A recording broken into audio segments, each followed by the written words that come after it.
gente segue em frente?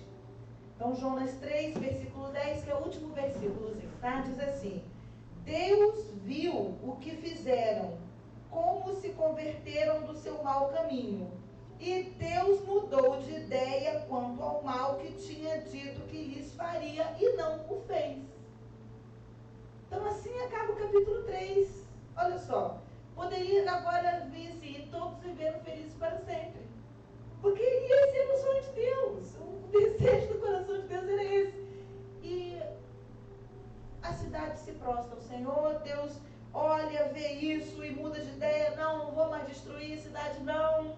Que coisa linda, vocês estão quebrantados, então tá jóia, não vou fazer mal nenhum, vamos seguir em frente. Estava todo mundo feliz. Só que não. Aí começa o capítulo 4. Estava todo mundo feliz, menos Jonas. E aí eu quero te chamar muita atenção, Leandro, porque esse capítulo de Jonas a gente não estuda muito na EBD. A gente estuda na classinha, desde criancinha, a parte da boca do peixe. Mas essa parte do capítulo 4 a gente não fala muito dela. Foi Deus mesmo que iluminou a vida do nosso pastor para a gente estudar esse livro todo. Porque você vai ver que lições tão poderosas, potentes para a nossa vida. Eu quero dizer que eu fui muito confrontada pelo Senhor com essa palavra. Estou sendo, né? E peço a Deus que não aconteça comigo o que aconteceu com Jonas. Um dos grandes problemas de Jonas é que a palavra que ele estava pregando era primeiro para ele. A palavra de arrependimento que ele estava levando era primeiro para ele. Porque os ninivitas tinham pecados muito claros e aparentes. Mas o pecado de Jonas era um pecado oculto. O pecado de Jonas não era um pecado que chama tanta atenção socialmente falando, mas era um pecado de um coração que se endurece diante das ordens do Senhor, de um coração que é difícil de ser alcançado. A palavra de arrependimento que Jonas estava pregando para Nínive, na verdade, precisava primeiro curar a vida dele. Isso não aconteceu. Por isso que teve que ter o capítulo 4. E eu fico pensando, Léo, quantas vezes na nossa vida Deus precisa criar o capítulo 4. Porque se Jonas tivesse sido, Leandro, alcançado pela palavra que ele pregou, no capítulo 3 ia terminar assim: e Deus mudou de ideia, e Nínive estava feliz, e Jonas estava feliz. Mas aqui, meu pastor, Jonas pregou para a cidade, mas não pregou para ele. Que Deus nos livre disso, pastor. Que Deus nos ajude. Que cada palavra que a gente pregar, a gente pregue primeiro para a nossa vida, que o Espírito Santo alcance primeiro o nosso coração, porque esse foi o problema de Jonas. E aí o capítulo 4, vamos ler junto. Diz assim: mas Jonas ficou muito aborrecido. Olha só, todo mundo feliz, Deus feliz, povo feliz. Olha o versículo 1. Mas Jonas ficou muito aborrecido e com raiva. Eu quero trabalhar esse versículo 1 com vocês, que nesse versículo 1 a gente vê que o profeta entra numa crise emocional. Ele fica aborrecido e ele fica com raiva porque a cidade foi abençoada. Ele fica aborrecido, ele fica irritado, ele fica com raiva porque Deus não fez a vontade dele. A vontade de Jonas era que a cidade pagasse pelo mal que fez durante muitos anos. Deus falou: não vou fazer isso, eu vou fazer de outro jeito. Eu quero perdoar eles. Eu quero liberá-los, eles estão arrependidos. E eu preciso perguntar para você, como é que você fica quando Deus faz uma vontade que não é a sua vontade? Como eu fico? Fica essa questão para mim e para você essa noite. Sabe, às vezes nós vivenciamos crises emocionais porque a vontade de Deus é diferente da nossa vontade. Às vezes a nossa alma, ela começa a se debater e a gente não está entendendo, né? Por que a nossa alma está se debatendo? E às vezes é porque a vontade de Deus, ela está sendo diferente da nossa vontade. A gente ora e responder sim ou Deus pode responder não. E o que é que essa resposta de Deus, que às vezes é diferente da nossa expectativa, gera no nosso coração? É muito importante que você fique alerta a isso quando você orar. Às vezes, um momento de oração, ele é seguido de um tempo de crise emocional. Você estava buscando o Senhor, você estava jejuando, você estava orando, mas aí Deus te responde com um não. Bom, aí você sai do jejum e da oração para a depressão espiritual. Mas você estava orando, você estava jejuando, aí Deus não vê a minha vontade. Crise emocional. É muito importante você ficar alerta a isso, porque isso envenena a nossa alma. Versículo 2. E Jonas orou ao Senhor e disse: Senhor, não foi isso que eu te disse, estando ainda na minha terra? Por isso me adiantei fugindo para Tarsis, pois sabia que tu és Deus bondoso e compassivo, tardio em irar-se e grande em misericórdia, e que mudas de ideia quanto ao mal que anunciaste. E aí, quero que você marque aí esse versículo 2, que é o momento que Jonas briga com Deus, porque Deus é Deus. O Senhor não pode ser Deus. Por isso que eu não queria vir para cá, porque o Senhor é bom, o Senhor tem coração bom, o Senhor demora assim. Era por isso que eu queria ir para Tarsis, porque o Senhor é esse Deus compassivo. Nunca vi, gente, um Deus assim. Jonas começa a brigar com Deus, chamar a atenção de Deus. Por isso que eu não queria vir. Esse Deus bom, meu Deus do céu, vai ser bom assim, lá longe, lá aqui. E começa a reclamar com Deus. Eu não sei se você já viveu essa experiência, mas às vezes Deus é bom de uma forma que a gente acha que Deus passou na medida de ser bom. Por exemplo, quando Deus é bom com os teus inimigos. Como é para você quando você vê a bondade de Deus com os teus inimigos? Alguém que te fez mal. Nós precisamos lidar com isso. Nossa decepção com as pessoas não vai acabar porque Deus foi bom com elas. Mas talvez a contemplação da bondade de Deus possa nos curar da nossa frustração com as pessoas, com os nossos inimigos. Ver, por exemplo, uma pessoa recebendo um benefício, uma bênção, que não mereceu receber, mas ela recebe mesmo assim. Quantas vezes a gente se põe a questionar com Deus, por que Deus é tão bom? E eu quero te dar um conselho essa noite, que você não faça como Jonas, não, porque isso envenena a sua alma de novo. Né? Se você está vendo a bondade de Deus com quem não merece, se você está vendo a bondade de Deus com o teu inimigo, contemple não o benefício que a pessoa está recebendo, mas a bondade daquele que está entregando, porque mais é o Senhor na tua vida do que aquilo que Ele está dando para aquela pessoa. Se você conseguir proteger o teu coração disso, talvez a crise existencial ela passe longe de você. O versículo 3 diz assim: agora, Senhor, peço que me tires a vida, porque para mim é melhor morrer do que viver. E aqui nós temos uma coisa muito grave, que é quando essas crises existenciais, né, de coisas que a gente acha que não tem solução, que a gente acha que Deus não está agindo, não está fazendo, o quanto que Satanás usa as nossas emoções para drenar a nossa energia de viver. Isso é muito perigoso. Isso é muito perigoso. E você precisa ficar alerta para pedir ajuda. Você precisa pedir ajuda. Quero que você abençoe a pessoa que está ao seu lado e diga assim: peça ajuda. Peça ajuda. Sabe, Jennifer? A hora que eu e você percebemos que a nossa energia de viver está sendo drenada, sabe? Nossa vontade de viver está sendo drenada. Essa é a hora de você pedir ajuda. Porque Jonas podia estar aqui dizendo para Deus: Deus, me ajuda, porque eu estou perdendo a alegria de viver. Mas não é isso que Jonas faz. Deus já faz. O Jonas fala logo assim: me tira a vida. Ora, Priscila, quando você chega para uma pessoa para dizer eu quero tirar a vida, você não está chegando para pedir ajuda mais. Charlito, quando o Jonas chega para Deus para falar assim, olha, para mim é melhor morrer, eu não tenho vontade de viver, me tira a vida. Jonas não estava pedindo ajuda. Então talvez essa ajuda, essa fala de Jonas deveria ter acontecido no momento assim, ó, um minuto anterior. E ele pudesse dizer, Senhor, a minha energia de viver está sendo drenada, eu estou sem vontade de viver, o Senhor pode me ajudar? Mas às vezes a gente espera o caldo entornar para pedir ajuda.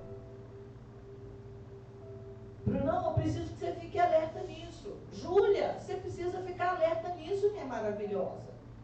Você que está aí assistindo essa palavra, eu não sei como está o seu coração, mas você precisa ficar alerta. Aí seu casamento acaba, o casamento acabou, é aí que você vai pedir ajuda. Você já perdeu o seu relacionamento com seu pai, aí quando tudo acabou é que você vai pedir ajuda, ou nem pede. Eu estou aqui hoje para falar com você que a história de Jonas nos ajuda a entender que Jonas já está contando para o Senhor a história já no fim da linha. Quando na verdade ele podia estar dizendo, Senhor, só pode me socorrer? Eu estou precisando de ajuda. E para isso Jonas precisava de humildade. Sabe qual é o tema dessa palavra de hoje? Deus nos revela o nosso coração. Ao longo de todo o livro, Deus vai revelando ao profeta o coração dele. Eu vejo que Deus queria salvar Nínive, eu vejo que Deus queria entregar uma palavra para Nínive, eu vejo que Deus queria edificar e alcançar também a vida daqueles que estavam no barco com Jonas, mas principalmente, Deus estava tentando revelar ao profeta como estava o coração dele. Toda essa situação revelava o coração de Jonas ao próprio Jonas. E nesse momento, o coração de Jonas estava sendo revelado. Não tinha humildade, não. Era um coração soberbo. Não estava pedindo ajuda aqui, Tete. Ele estava murmurando, ele estava reclamando. Então vamos combinar uma coisa? Vamos trocar a murmuração por um pedido de ajuda? Será que a gente pode fazer esse trato, irmã Jailma? Não, vamos trocar a murmuração por pedido de ajuda. Era isso que Jonas precisava fazer. Vamos continuar? O versículo 4 diz o seguinte: e o Senhor disse, olha que lindeza a paciência do Senhor. Olha só. E o Senhor disse, você acha que é razoável a sua ira? Deus responde a Jonas com uma pergunta. Essa é uma conversa inteligente. Quando você vai para uma pessoa cheio de afirmativas e essa pessoa faz para você uma outra pergunta, porque Deus percebe que não vai adiantar. Preste atenção, quando você está cheio de afirmativas, é muito difícil te afirmar outra coisa, que é muita coisa sendo afirmada ao mesmo tempo. Aí vai virar uma briga de afirmativas, entendeu? Nesse momento, sabe o que Deus faz? Deus devolve com outra pergunta. Ô Jonas, será que você consegue pensar sobre essa sua raiva? Você acha que essa sua raiva é razoável? Deus coloca Jonas na cadeirinha do pensamento. Deus fala assim, você não quer pensar sobre o que você está sentindo? E hoje eu quero falar isso com você, minha irmã, meu irmão. Que às vezes, Priscila, eu e você simplesmente sentimos e a gente se entrega a esse sentimento.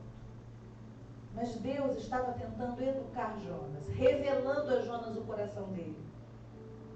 E Deus está dizendo assim, Jonas, você está só sentindo, está na hora de você pensar sobre o que você está sentindo. Quando a gente só sente, Charles, sabe o que a gente faz? A gente se permite dominar por esse sentimento. Isso vai destruir nossa alma. Isso vai fazer a gente se precipitar, porque a gente só está sentindo. Mas Deus quebra esse ciclo, convida Jonas. Jonas, deixa eu dar uma paradinha no você aqui, vem cá. Vamos fazer o seguinte, você está só sentindo, você só está sentindo raiva, ok, mas eu quero te falar uma coisa, para um bocadinho e pensa no que você está sentindo. E eu preciso te perguntar, quantos sentimentos você sentiu essa semana? Começa a lembrar aí, quantas coisas você sentiu. E eu preciso te perguntar, quantas vezes você parou para pensar no que você estava sentindo? Porque quando a gente faz isso, Bruno, sabe o que acontece? A gente começa a ver o que faz sentido e o que não faz sentido, meu pastor. Porque alguns sentimentos simplesmente não fazem menor sentido. Não vão nos levar a lugar nenhum. Entende? Alimentar esse sentimento não vai nos levar a lugar nenhum. Mas se você não para pensar nisso, e simplesmente sente, e simplesmente se entrega, você não consegue avaliar, Brunão, que isso não é razoável. Ou seja, não é útil. O que você está sentindo não tem utilidade para a tua vida. Não vai te levar a lugar nenhum. Veja que eu não estou dizendo para você que um sentimento pode ter uma coerência. A raiva do Jonas tinha uma coerência. Ele foi contrariado. Gente, ficar contrariado é difícil mesmo. Ele foi contrariado. Então tinha uma coerência, só não tinha utilidade. Aquela raiva não ia levar Jonas a lugar nenhum. Porque aquela raiva não ia fazer Deus voltar e castigar todo mundo só porque ele estava com raiva. E ele, como profeta, sabia disso. Entende? Então, quando Deus traz você aqui essa noite, ou quando Deus faz você ter acesso a essa palavra, nesse momento, talvez Deus esteja tentando me sensibilizar e te sensibilizar acerca do motivo pelo qual eu e você estamos alimentando certos sentimentos. Qual é, Priscila, a utilidade disso para a tua vida, para as tuas relações, para o teu ministério, para os sonhos do Senhor na tua vida? E aí Deus fala para Jonas: é razoável o que você está sentindo? É útil o que você está sentindo? Hoje Deus pergunta para você e para mim: é útil o que você está sentindo? Porque se não for, está na hora de parar de alimentar isso. E o texto continua. Versículo 5. Então Jonas saiu da cidade e sentou-se num lugar a leste da mesma. Preste atenção. Ali construiu um abrigo. E sentou-se onde? Na sombra. Para ver o que aconteceria com a cidade. Isso aqui é uma coisa muito interessante. Eu quero que você preste muita atenção. Depois da fala de Deus, Jonas dá uma acalmada, né? Dá uma acalmada. E aí talvez eu possa até ouvir Jonas falar: não, eu estou melhor. Estou bem, estou melhor. Deus falou que não era muito razoável isso. Tá bom, estou melhor. Aí o texto diz que ele vai para um cantinho, ele constrói um abrigo, ele senta ali na sombra e ele fica olhando para a cidade para ver o que aconteceria com a cidade, meu pastor. Ele estava liberto mesmo? Ainda não.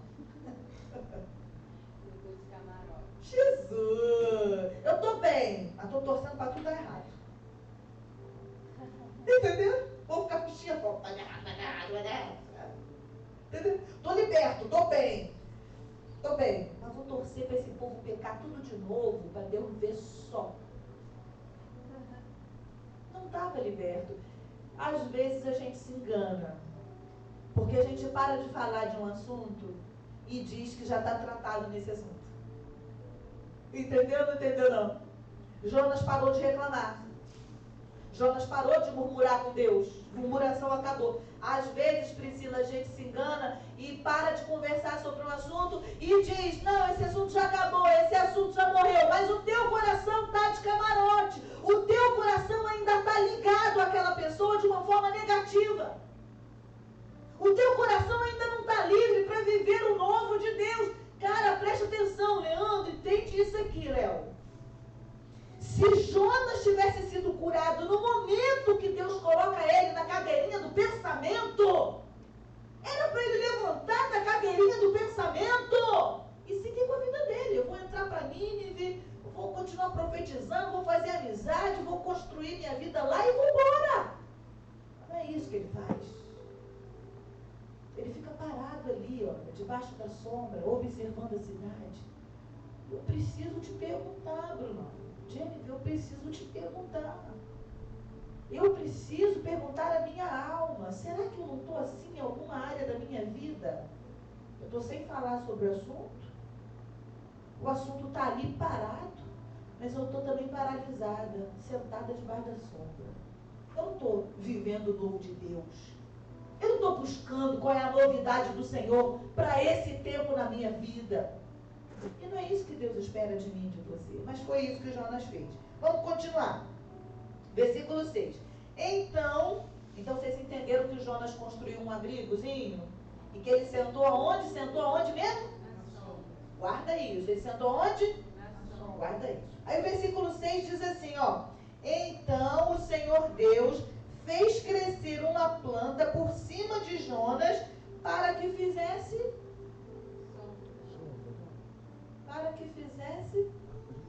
sombra. Aí eu fiquei confusa. Porque ele já estava na sombra.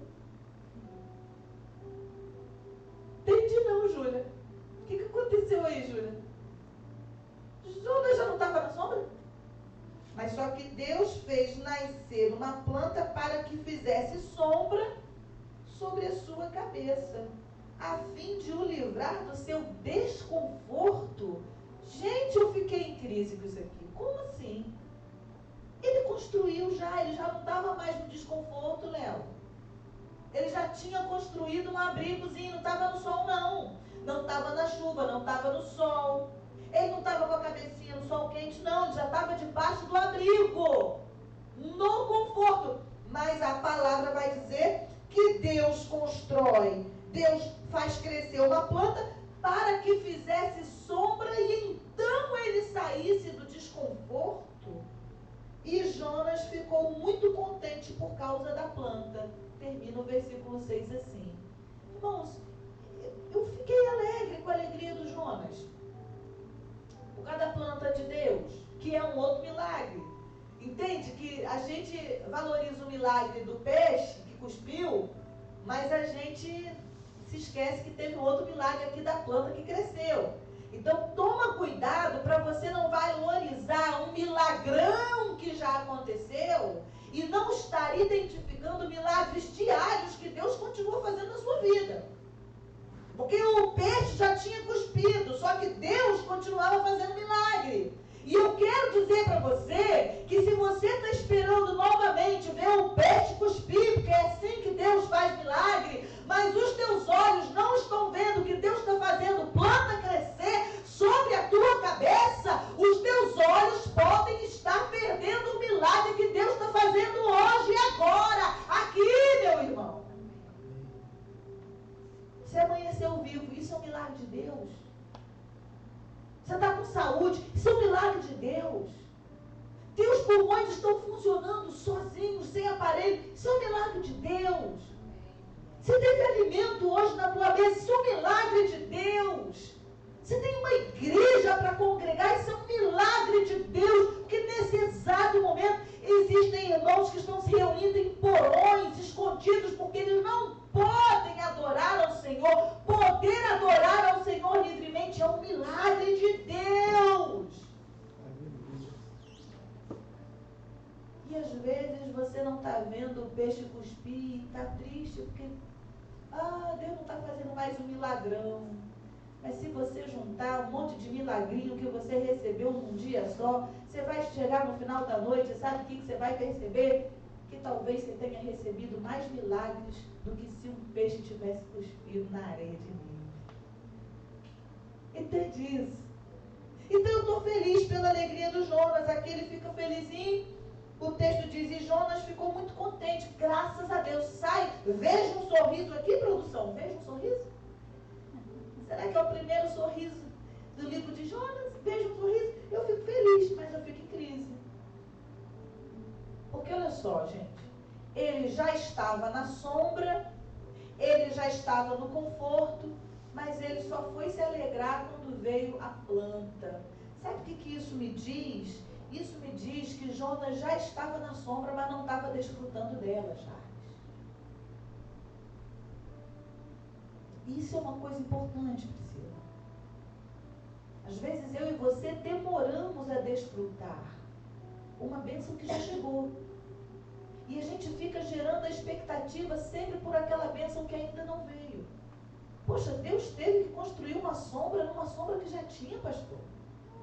Poxa, pastor, Deus teve que cuidar de um desconforto que teoricamente já nem existia mais.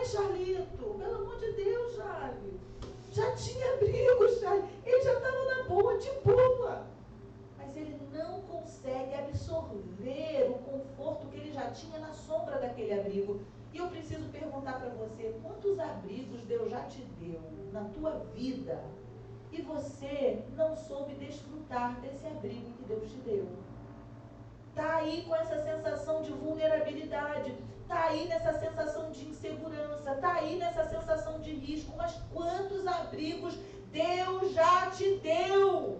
A sombra já chegou, mas você não desfruta dela. Jonas já estava na sombra, mas não aprendeu a desfrutar dela. Talvez essa mensagem seja não sobre a bênção que vai chegar, mas sobre a sombra que já veio e você não se apropriou dela. Olha, eu não sei de você, mas eu já recebi um pastor. Se você é da cura, está ouvindo essa palavra e você ainda não se apropriou dessa sombra que já chegou, talvez você esteja como Jonas. Entende? Eu tenho uma igreja, eu tenho sombra. Tenho sombra, eu tenho sombra, eu tenho sombra. Você tem uma igreja, desfrute disso. Você tem uma comunidade de fé, desfrute disso. Não fique esperando que nasça outra planta para te dar uma coisa que você já tem. Vamos seguir? Versículo 7. Mas no dia seguinte, ao amanhecer, Deus enviou um verme e atacou a planta e ela secou. Quando o sol nasceu, Deus fez soprar um vento leste muito quente. O sol bateu na cabeça de Jonas, de maneira que ele quase desmaiou. E então ele pediu o quê, gente? Pediu para morrer, dizendo: para mim é melhor morrer do que viver.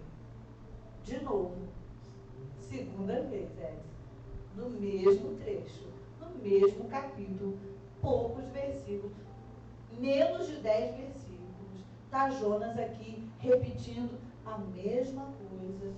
Ah, não aconteceu como eu quis. Eu queria essa plantinha aqui por mais 3 meses. Ela só durou uma noite. Ah, não quero mais viver, quero morrer. De novo.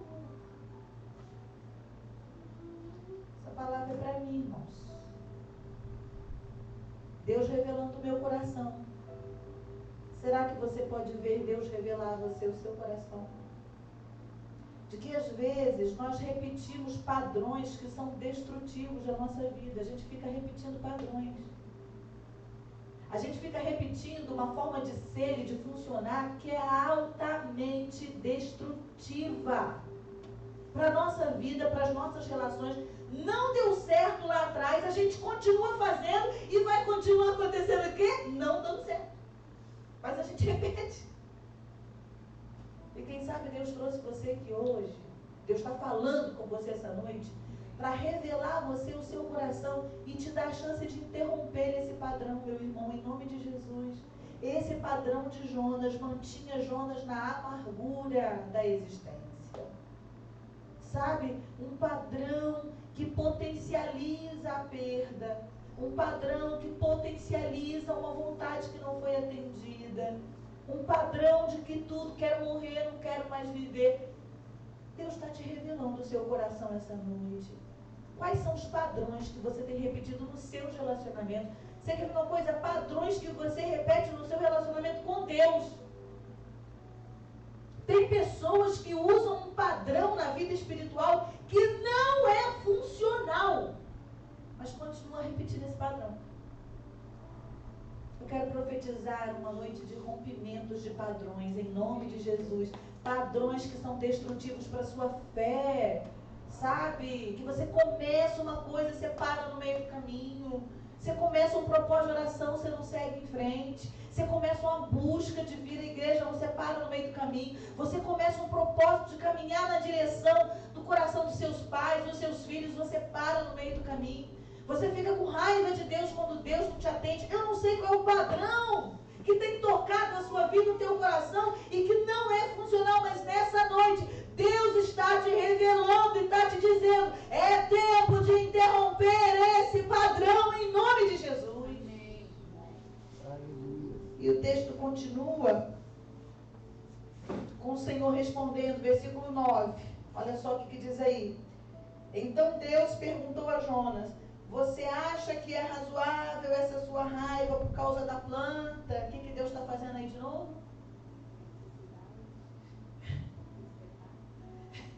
A Estelinha está falando, tem necessidade desse espetáculo? Essa cena que você está fazendo, Jonas? Jonas, meu filho. Oh, meu filho, vamos para a cadeirinha do pensamento de novo. Deus fala, Jonas, é razoável essa raiva que você está sentindo por causa da planta, Jonas? Ontem era por causa da cidade, hoje é por causa da planta, amanhã vai ser o quê, Jonas? Ô, Joninha. Vai para a cadeirinha do pensamento novamente. E Jonas respondeu: é tão razoável que eu quero até morrer. Versículo 9 termina assim. Deus tem paciência com ele. De novo na cadeirinha do pensamento. E a resposta de Jonas é essa: tem sentido sim. Tem motivo sim. E tem tanto motivo que eu quero morrer por causa disso. Aí eu quero que você abra sua Bíblia em Atos capítulo 7, versículo 51, para você entender o pecado de Jonas, que às vezes é o meu pecado. E nessa noite Deus está me dando a chance de eu me arrepender. E nessa noite Deus está te dando a chance de você se arrepender. Atos capítulo 7, versículo 51. Imagina, o Todo-Poderoso, o Criador dos céus e da terra, meu Deus, chega para Jonas, tendo um diálogo com Jonas, Leandro, tentando convencer Jonas, tendo toda a paciência. Se fosse eu, não ia agir assim, não. Ainda bem que eu não sou Deus. Oh, meu pai, obrigado. Meu Deus do céu. Deus com toda a paciência com Joninha. Joninha, murmuração, é o apelido do João. Joninha, murmurante. Deus com toda a paciência, ele chega para Deus com toda empáfia. É razoável sim. Tem motivo sim. Meu Deus. Olha só. Atos 7,51. O pecado de Jonas é esse aí, ó. Homens teimosos, de dura cerviz, incircuncisos de coração e de ouvidos. Em outras traduções, de ouvidos e corações fechados. Vocês sempre resistem ao Espírito Santo. Vocês fazem exatamente o mesmo que fizeram os seus pais. Esse era o pecado de Jonas. Duro de coração, coração fechado, ouvido fechado ao Espírito Santo. Teimoso. O Espírito Santo tentando convencer, tentando mostrar, tentando revelar, tentando falar com Jonas. E Jonas com o coração fechado, teimoso. Entende? É o coração obstinado. O coração obstinado é aquele coração que está fechado ao ensinamento do Espírito Santo.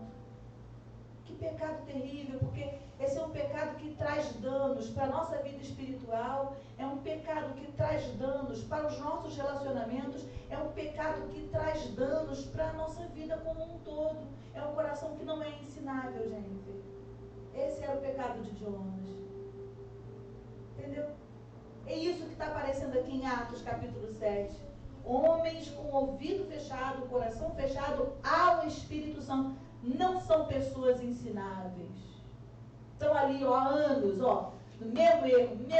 E Deus tentando falar, e Deus tentando mostrar. Meu irmão, presta muita atenção. Eu quero te fazer uma pergunta muito honesta, porque é essa pergunta que o Espírito Santo fez para mim enquanto eu preparava essa palavra. Quantas coisas Deus já está falando com você há anos? Muda, muda, muda, muda, muda. Tem coisas, Leandro, que a gente não consegue ver, certo? A gente não consegue perceber, ok? A gente não viu. Entra no ponto cego. Hoje eu vim conversando com o Uber. Você sabe que eu aproveito o Uber. O Uber vira meu amigo. Aproveito mesmo para conversar com o Uber. Vou conversando com o Uber, vou conversando. O Uber foi contando situação, ele bateu a moto, sei o quê. Aí ele falou assim, porque a moto entrou no meu ponto cego. Ele não viu. Aí ele bateu na moto, porque a moto entrou no ponto cego. Aí ele falou, poxa, eu não tive culpa, porque eu não vi. Tá certo, ele não viu. Beleza, tá bom. Existem coisas sobre você, Julinha, que você não mudou ainda, porque você não viu. Você não percebeu, você não viu ainda. Tudo bem, ok. Deus vai te mostrar. Deus vai criar maneiras de você perceber, Brunão, tá bom? Mas você ainda não viu, beleza. Não é disso que nós estamos falando agora. Nós estamos falando agora, sabe sobre o quê? Sobre as coisas que você já sabe, que Deus já falou para você mudar, Vanesca. Você, peraí, não tem mais como assim. Ah, nem sabia que era para mudar isso. Não tem. Você fala com uma pessoa assim, mas esse menino, não falei com você. Nem sabia. Como que não sabia? Já falei isso com você 10 vezes. É sonso mesmo. A Estela hoje está demais. A Estela falando sonso. Eu estou imaginando que Deus estava falando isso naquela hora com o Jonas. Seu sonso. Estou aqui falando com você um tempão para você parar com esse negócio de coração obstinado. Eu estou aqui um tempão tentando insistir com você. E você vem aqui com essa empáfia novamente. O pecado de Jonas era esse. Às vezes, olha só. Leandro, eu preciso te perguntar isso. O que é que Deus já está falando com você há anos, meu filho? Que é para você mudar, meu filho. Não é mais segredo para ninguém. Ah, pastor. Não é mais segredo. Deus já falou com você através da palavra. Sabe aquela pregação que você ouviu há 3 anos atrás? Você lembra? Quando você entrou aqui na cura aquela vez, tenta lembrar. Você veio aquele culto, que você veio empurrado, nós te veio, quando você chegou aqui, Deus falou com você, aí você entendeu, Senhor, o Senhor quer que eu mude isso? Tá bom, meu Deus, me dá essa chance. Passou um mês, estava você lá fazendo tudo igual. Sabe isso? Nós estamos falando disso. Lembra aquele retiro que você foi? Você foi no retiro? Tá lembrando? Sabe aquela conferência que você foi? Meu Deus, você foi batizado no Espírito Santo. Você teve experiências sobrenaturais. Você saiu daqui assim, meu Deus, pobre de mim, que pessoa terrível que eu sou. Ah, Senhor, cura meu caráter. Estava aqui no chão, não sabia se era baba, se era choro, uma confusão. Meu Deus, estava aqui, já recebendo revelação do Espírito Santo. Não é mais segredo que você precisa mudar nisso. Mas você continua fazendo isso até hoje. Como é que é o nome desse pecado? É o pecado do coração obstinado. O pecado que Jonas cometeu. Em nome de Jesus, deixa o Espírito Santo, Priscila, penetrar no seu coração. Fala com Deus, Senhor, o que é que o Senhor está falando comigo já há tempos que está na hora de eu mudar e eu estou resistindo. Senhor, eu não quero fazer igual Jonas. E aí o versículo 10, para a gente terminar essa palavra, diz assim, e o Senhor disse para Jonas, Jonas, você tem compaixão da planta que não lhe custou nenhum trabalho. Você não a fez crescer. Numa noite ela nasceu e na noite seguinte desapareceu. Versículo 11. E você não acha que eu deveria ter muito mais compaixão? Muito mais o que, gente? Grifa aí essa palavra. Você não acha, Jonas, que eu deveria ter muito mais compaixão dessa planta? Muito mais compaixão da cidade de Nínive? Em que há mais de 120.000 pessoas que não sabem distinguir entre a mão direita e a mão esquerda, e também muitos animais. Deus está dizendo, Jonas, você está aí revoltado porque a planta morreu. Você está triste porque a planta morreu. Eu não vou ficar triste se Nínive morrer. A pergunta de Deus, você não acha que eu deveria ter muito mais compaixão? Porque compaixão era a pauta de Deus, Charles. E eu termino assim. A pauta de Deus com Nínive o tempo todo era compaixão. Desde o início. Desde o momento que Jonas recebeu a ordem, vai lá, Nínive, compaixão. Quando Deus faz o peixe engolir Jonas, a pauta de Deus era compaixão. Era para Jonas morrer, desobediente, resmungando. resmungão, mentiroso, ele mentiu para o povo do barco, então ficou escondido lá. Deus teve compaixão, mandou o peixe, beleza. Aí Deus vai e cospe na areia. Podia ter cuspido nas pedras que não ia ser mal, não. Merecia chegar com os roxos lá em Nínive. Deus não faz isso. O camarada vai chegar intacto. Ah, podia chegar lá lanhado, machucado, todo roxo. Não! Cuspiu. Ainda tinha uma gosminha da baleia protegendo. Como é que foi o nome disso, gente? Compaixão. Aí ele começa, vai lá, profetiza. Deus dá a chance, ele vai lá, profetiza. A cidade se converte. Deus muda de ideia. Qual era a pauta de Deus? Compaixão. Aí Jonas fica revoltado. Deus podia nessa hora mandar um raio, acabar com a vida desse profeta resmungão. Mas Deus se põe a conversar com ele. Como é que é o nome disso? Compaixão. A pauta de Deus era compaixão. O coração dele continua endurecido. Deus vai e levanta a planta para ser abrigo para ele. Ah, vou fazer uma sombrinha extra aqui. Vai que o coração dele amolece. De novo era Deus agindo com compaixão. A pauta de Deus sempre foi a compaixão. Quando a pauta de Deus é a compaixão e a nossa pauta é a acusação, nós precisamos entender que os nossos caminhos estão se separando. Às vezes nós estamos cheios de autoacusação. Quem sabe você está ouvindo essa palavra agora e você está se culpando, você está se condenando. Mas eu quero dizer para você que a pauta de Deus é a compaixão sobre a sua vida. Ele já te perdoou. Receba da compaixão de Deus na sua vida. Assim como é muito fácil odiar aqueles que nos ferem. É fácil a gente querer o castigo da justiça divina sobre aqueles que não agem retamente conosco. Mas eu preciso te contar uma notícia difícil. Léo, a pauta de Deus é compaixão. E você está orando por justiça. Mas a pauta de Deus é compaixão. Até quando Deus está sendo justo, Ele está sendo compassivo. Deus é perfeito, não é? Quando a gente chegar no céu, a gente vai entender um pouco mais. Porque a gente vai estar face a face com Ele. A gente vai poder entender um pouco mais sobre quem Deus é. Mas tem uma coisa que eu fico intrigada. Eu sei que Deus é perfeito. E Deus tem todos os seus atributos de forma equilibrada dentro dele. Mas eu não acho que Deus é muito equilibrado, não. Perdão, Jesus. Quando eu chegar aí, eu vou te ver. Só perdoa.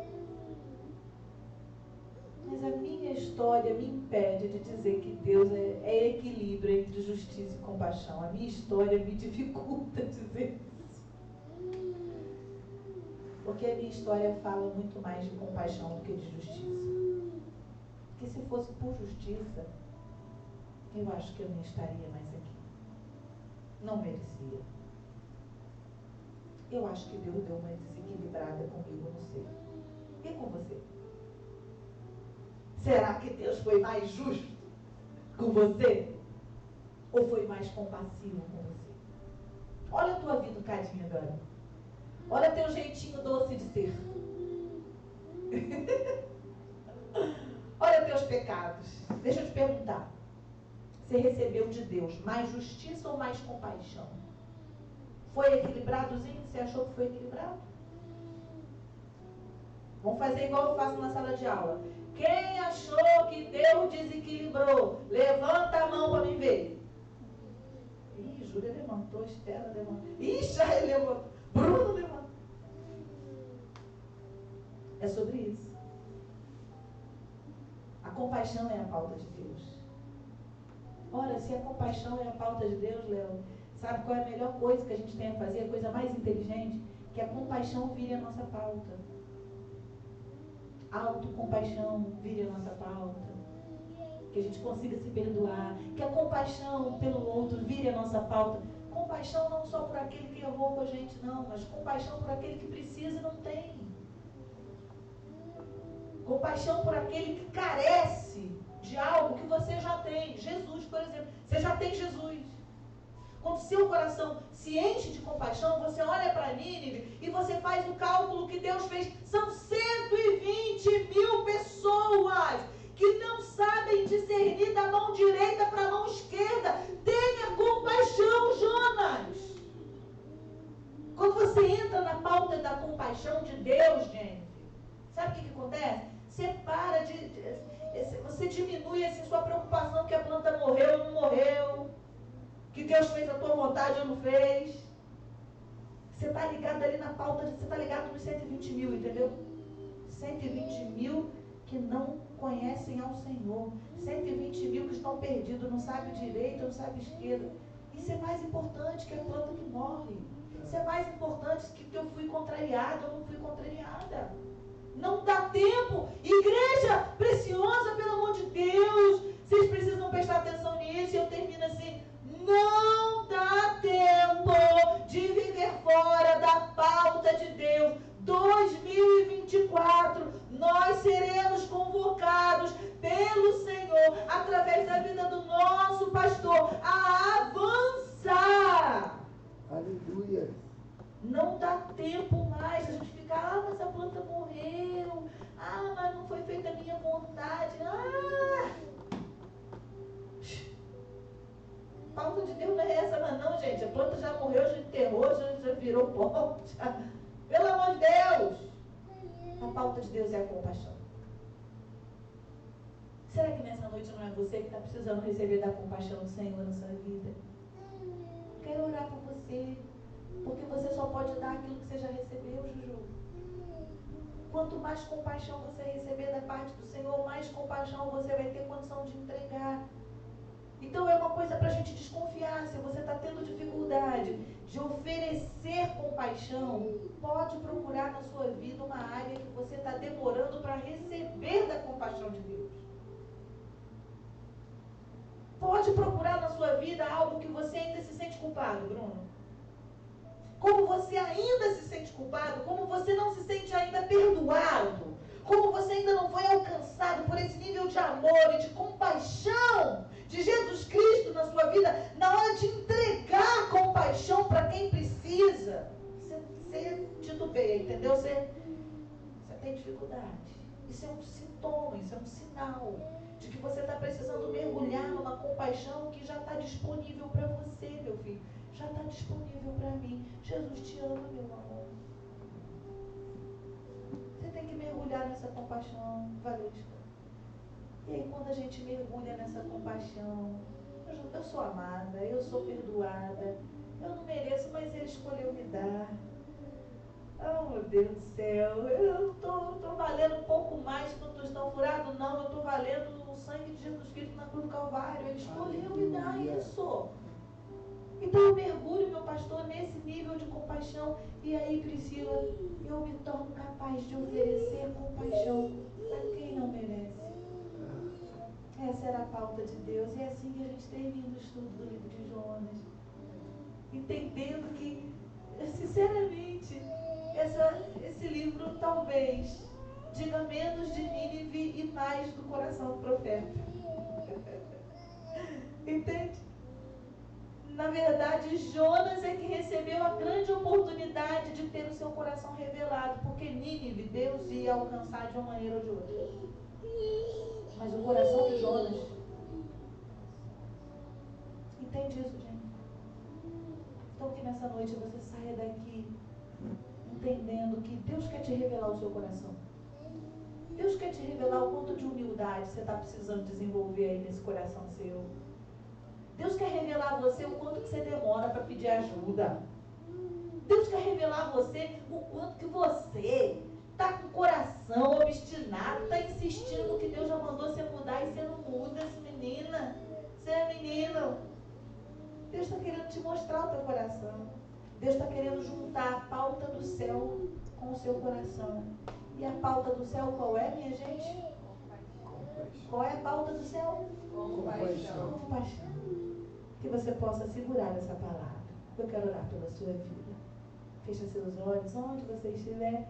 Você aí na sua casa, fecha seus olhos. Vamos orar. Senhor Jesus, obrigada porque assim como o Senhor insistiu com Jonas, o Senhor insiste conosco essa noite mais uma vez. Obrigada porque assim como o Senhor teve paciência com Jonas, o Senhor teve paciência conosco hoje de novo. E nos trouxe aqui para nos entregar essa palavra, que é uma outra chance que o Senhor nos dá. Senhor, obrigada por nos revelar o nosso coração, o estado do nosso coração. E eu creio, ó Deus, que o Senhor foi fazendo isso de maneira individual no coração daqueles que estão recebendo essa palavra agora. E eu quero te agradecer, ó Deus, porque não ficou oculto aos nossos olhos. Agora, Deus, eu quero te pedir a cura. Eu quero te pedir que o Senhor libere sobre nós níveis de cura para a obstinação do nosso coração. Quebra padrões, ó Deus, padrões destrutivos da nossa vida. Quebra, Senhor, esse ciclo que vai se repetindo e trazendo tantas coisas ruins e pesadas sobre a nossa vida. Quebra, Senhor. E começa um novo na nossa vida, um novo sentimento, uma nova forma de agir, uma nova forma de ser. Por favor, Senhor, por favor. Ah, Espírito Santo, eu quero te pedir, ó Deus, que níveis de compaixão venham invadir os nossos corações. Que níveis de compaixão da parte do Senhor venham curar os nossos corações da culpa, da autocondenação, da autorrejeição. Ó Deus, traz-nos, ó Deus, a certeza de que somos amados e perdoados pelo Senhor. Ah, Deus, mergulha-nos na tua compaixão. Ah, Espírito Santo, nosso amigo, nós queremos mergulhar na tua compaixão para transbordar a tua compaixão, a começar em mim, Senhor. Ah, Deus, me ajuda. Eu preciso da tua graça, Senhor. Eu quero transbordar a compaixão que recebo do Senhor. Por favor. Oh, Deus, alinha a pauta da nossa vida com a tua pauta, Senhor. Que possamos ter o mesmo coração, Jesus. Muito obrigada pela história de Jonas. Porque apesar, ó Deus, de ter tido um coração tão endurecido, ó Deus, através das experiências que ele se permitiu viver com o Senhor, hoje nós podemos aprender. Obrigada pela vida de Jonas, porque ele foi usado, ó Deus, naquela cidade de Nínive. 120 mil pessoas foram alcançadas pelo Senhor. Obrigada pela vida do profeta Jonas. Ah, Senhor, mas faz-nos mais maleáveis, faz-nos mais flexíveis à tua voz, faz do nosso coração uma terra mais penetrável, Senhor, por favor, mais sensível, que sejamos assim como tua igreja, como cura, como comunidade evangélica cura, que o nosso coração seja tratável, que a pauta da cura seja a pauta do Senhor, ó Deus, que a compaixão seja, ó Deus, a nossa pauta em comum. Por favor, faça isso. Obrigada por essa noite na nossa vida. Leva-nos em paz para os nossos lares. É o que nós te pedimos e agradecemos em nome de Jesus. Amém e amém.